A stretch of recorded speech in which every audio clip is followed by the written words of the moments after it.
അപ്പോൾ ഇടിയപ്പത്തിന് ഞാൻ ഷോർട്സ് ഇട്ടിച്ചാകുമ്പോൾ കുറേ ആൾ ചോദിച്ചിരുന്നു ഇടിയപ്പത്തിൻ്റെ റെസിപ്പി പറയുമോയെന്ന്. അപ്പോൾ ഇത് നാടൻ അരിയില്ലേ, നമ്മൾ ചോറെല്ലാം വെക്കുന്ന അരിയെല്ലാം ഇല്ലേ നാടൻ, ആ നാടൻ അരിനെ ഉപ്പിട്ടിട്ട് അരക്കുക നല്ല പാങ്ങല.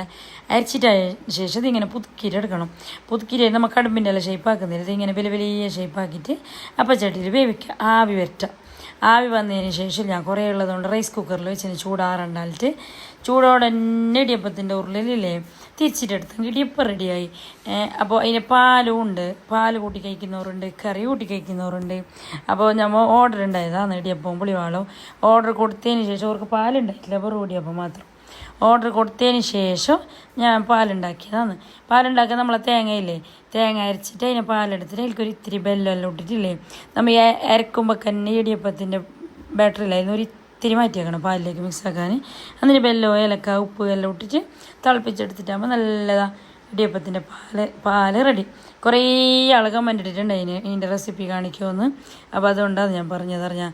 അപ്പോൾ നമ്മൾ ജയ അരിയെല്ലാം നല്ല വൈറ്റ് ഇടിയപ്പമാണ് അങ്ങനെ. അപ്പോൾ ഇത് നമ്മളെ സ്റ്റോറിലെ അരിനേക്കാളും നല്ല ടേസ്റ്റാണ് ഈ നാടൻ അരിയിൽ ഉണ്ടാക്കിയെങ്ങാന്ന്.